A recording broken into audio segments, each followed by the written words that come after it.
nung Xiao Xiao, hindi problema yun para sa kanya. Somewhat kasi, akin lang naman to as a mid laner, nakukulangan din, kunyari, Mot si Shi. Di ba nag-Mot si Shi ka? Medyo nakukulangan ako sa damage eh. Oo. Pag Shi kasi, ang konti ng damage si Shi, men. Si Shi talaga na yung onti ako sa damage. Kasi sobrang utility niya. Pero Xiao Xiao, may damage eh. May damage ang Xiao Xiao. At hindi mo pa pwede i-bully ang Xiao Xiao out of lane. Kasi clearan ka lang yan eh. Lakas na wave clear, no, men? Tignan mo yung ginagawa nila dito. Ang bilis, oh. Push agad nila. Pwede na mag-rotate agad si Maya Sotis with extra, ano tawag dito? Na may extra silang XP on their side. Oo.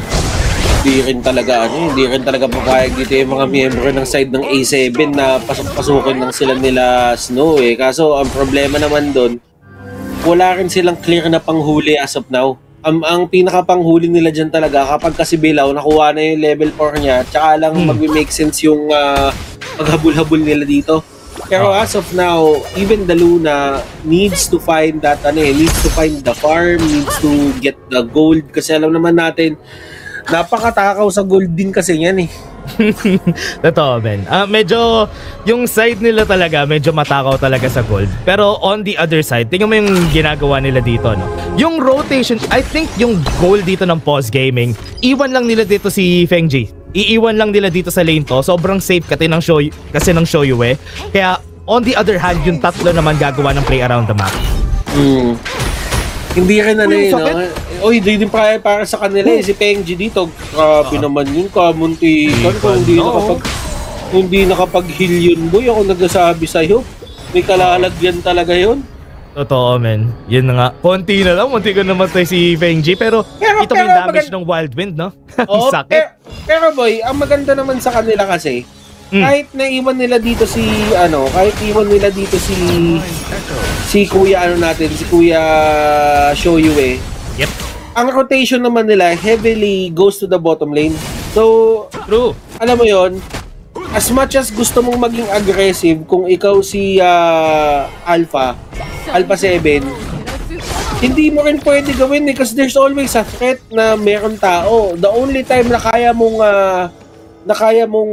puntahan yun is kapag nakikita mo yung Ogran nasa mapa. Pero hindi naman talaga siya nagpapakita masyado dito at napakagandang setup nun para kay Qinglin. Qinglin dito will go down. Qinglin. Uy! Flash? Para mahuli. Walang flash si Fury pag gumabol to. Okay. Halo, boss. Halo. Kala ko mababatay siya. Kita mo yung yung ginagawa nila dito. I think smart to, yung ginagawa ng A7 na pinapressure nila tong si Fengji.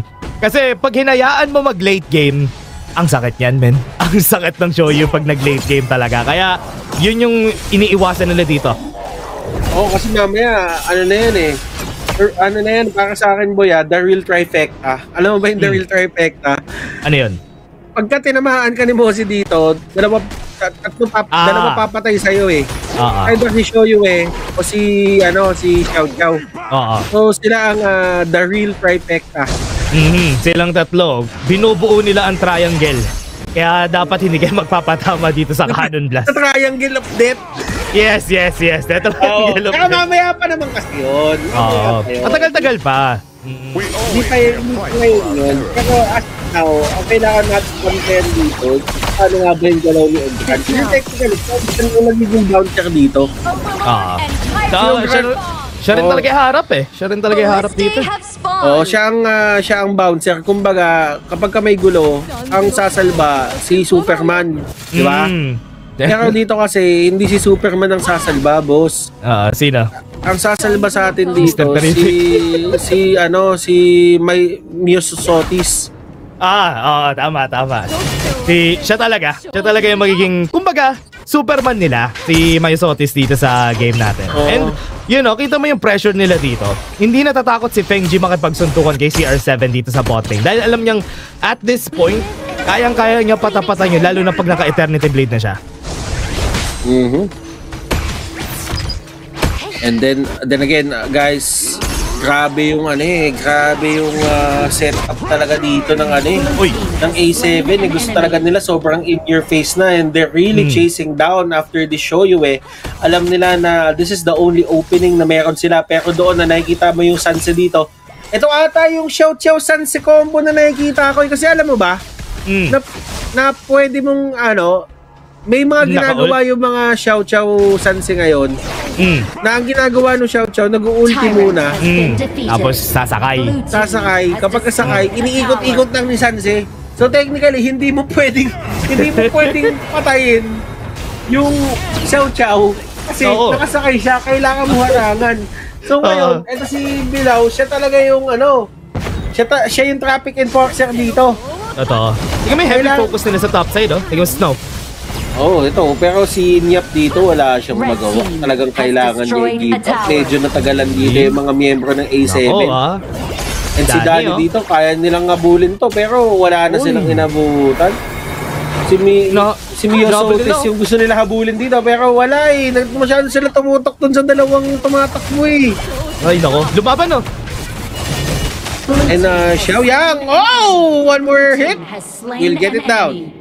Okay, kuha nila 2 kills dito sa top side. Nakuha agad nila, and kita mo naman, ginagamit ng A7 yung power nila dito kasi alam nilang may battle stats sila in the early game. Level 11 na itong si Danny. So malaki advantage siya against Maya Sotis. Kaya ginagamit nila yun as much as they can para ma-push push away yung post gaming and hindi magkaroon ng priority dito sa Clash Lane. Kasi alam naman natin dito sa side ng post gaming, si Snow yung talagang playmaker. Superstar talaga nila to. Kaya tinatry nilang i-focus yung attention dun sa top side. Oo, pero kasi habang nangyayari yung lahat, si Penji naman yung yung nabibigyan ng nabibigyan ng espasyo. Nakakapag-farm nga lang siya. Ano yung sinasabi sa likod ng mga jeep? Maintain distance while driving. Kala ko kasya pa yung sinasabihin mo Kasya pa, shaman yan Together for our future. Ay, ito, pasok na tayo. Nandito tayo dito sa bot side ng mapa natin. Tignan natin to, Yung bot side natin, they're trying to go for the push. Ayan, okay, ayan na. Kita mo yung gold dito ni Danny, 6.2k na. Ang laki nung lead niya. Pero si Feng Ji din, merong 800 gold lead, or rather, 600 gold lead si CR7 sa kanya. Kasi, hindi naman sila nakakuha ng kill Yeah, and definitely, you are on the side of post. You know that yung timing na to na ginagawa ngayon ng E7, they're literally facing touch yung dogs na dito ngayon. Their dogs facing na touch tapos because yung kailangan nila habulin. Pero kasi alam ng Alpha 7 dito, alam ng Alpha Tactica nila dito, pre, na hindi nila pwede patagalin tong laron to. True. Ang sakit, sobrang sakit sa ulo nito, nagsasabi sa'yo. Napakasakit sa ulo nito lineup na to kapag tumagal to. Kaya nagmamadali sila Kita mo naman sa kanila Pero yung gold lead natin hindi lumalaki ng sobrang laki 2k pa rin yung gold lead natin. Yung post, kumukuha lang sila ng farm sa mapa. Yun lang yung ginagawa nila. Nagpa-farm sila sa mapa, nag-rotate sila. Hindi sila nagko-commit sa mga fights na alam nilang talo sila. Kasi alam nila talo talaga sila Kaya why risk it for the side of post?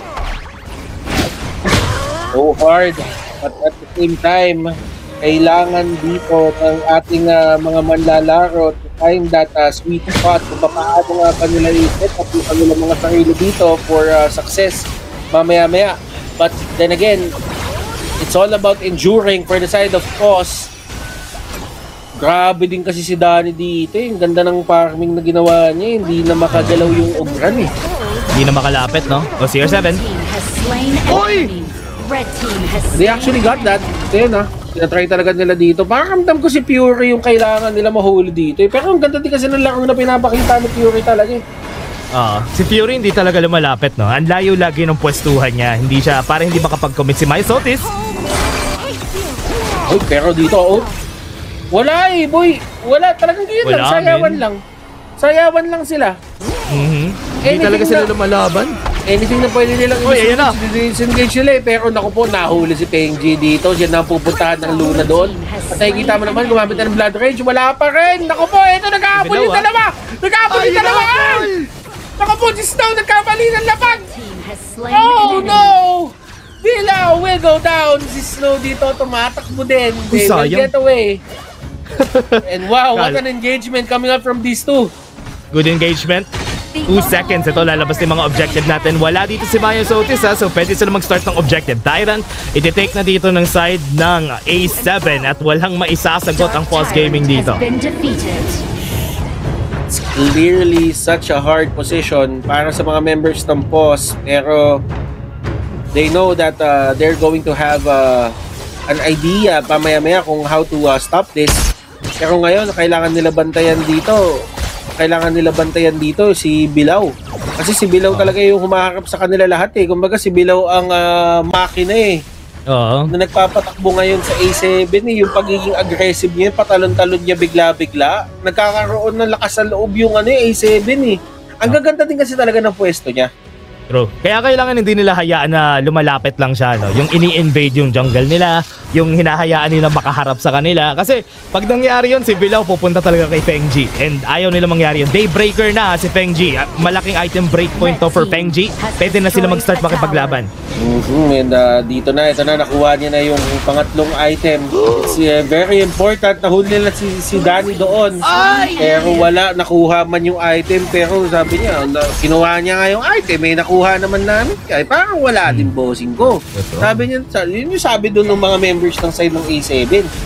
Yun na kailangan nila gawin. They just need to break through the front lines, go straight to Feng-Ji, make Feng-Ji suffer. Yun lang. Ganda na naman ng start natin. Si Bilao na naman yung nag-start ng fight na yun. Tremor smash. Uy, nanakap. Pero hindi, ganun lang talaga eh.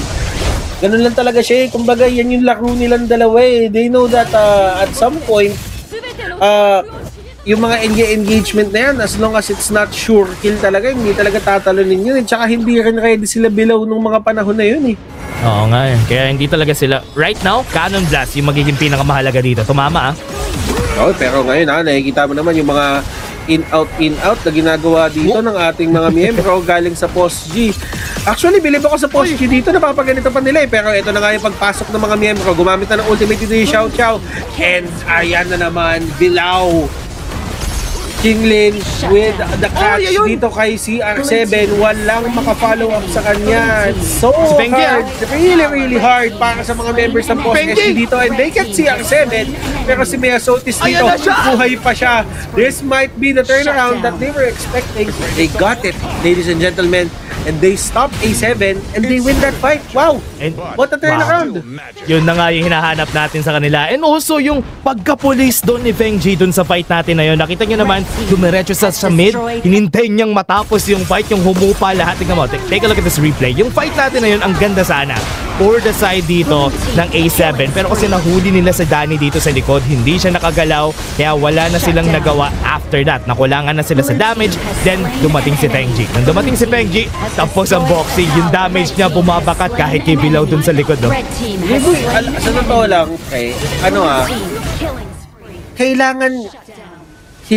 kailangan makita nyo muna si Kailangan makita muna dito ng mga members ng A7 si Feng-Ji bago sila mag-start ng laban. Kasi hindi nila alam na kung nasan si Feng-Ji at sabihin natin na biglaan sila nag-start ng laban tapos si Feng-Ji nakapwesto. Ako nang sabi sa'yo, walang bibigil talaga dyan. Lalo na nakita nila, ang call nga dun, pakiramdam ko, tumalon na yan po. Yun na yun. Pero dito may laban pa talaga. Yung buhay dito ni Mia Sotis, grabe naman yung positioning niya doon. Si CR7 ha? Ang ganda ng positioning ng uputan doon. Di siya namatay, no? Pero ito, napatay pa rin nila isa. 1-for-1 yung nakuha natin para namatay si Snow. So, start nila yung Tyrant dito. And wala yatang magagawa dito yung Post Gaming kasi low HP si Maya Sotis eh. Wala silang magagawa. Pero alam mo yun, yung mga ganong mga klaseng play, si Maya Sotis dito. Yung si Maya Sotis dito, patay na siya ng mga panahon na yun eh. Oo nga. Isang-isa na lang yun eh. Kaso nga lang, with that movement, with that area na tinitake talaga ng path of passing niya, nakapag-in-out lang siya, parang wala lang. Wala siya masyadong iniisip doon. Ang iniisip niya lang, hindi tamaan ng ultimate after ng ultimate. Wala naman nang gagalaw sa kanya. Oo nga, yun nga eh. Kaya sakto lagi pinambibait niya ngayon Blood Rage niya eh. Every time na tinatry niya talaga mapa-low HP siya para mabait yung reaction ng A7 na pumasok sa kanya. And so far, it has been working talaga against them. Now, meron silang space dito sa bot side of the map tapos hindi nila mapupush yung mid natin. And this is Pos G. Kakaroon na sila ng confidence to even go to the jungle ng kalaban. Mapatay. Mapapatay dito Nice. si Ogran, and that's still an early. Hindi pwedeng i-take into hindi pwede underestimate. Ay, patay si Crucial Pengi dito. team fight tanking para doon kay Bilaw 1, pero napakagandang huli ng kay galing kay Chinglin. Pero it doesn't matter, wala nang damage. Nakakagulat yung flash na yun ha. Yung advantage nila dito, A7. Try nila i-push yung bot side ng mapa natin. 20 seconds on the clock, meron tayong minions na paparating. So kailangan i-defend ito ng Snow at Xiaoyang combo dito sa bot side.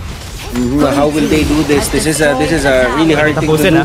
Pero nakikita mo naman paggagamit ng ultimate doon, si Fury biglang pumasok and Fury Hindi niya goes na-clear. down. Tapos Pero ba to? hindi na-clear, hindi tapos to. Hindi na-clear, and A7 taking a game out of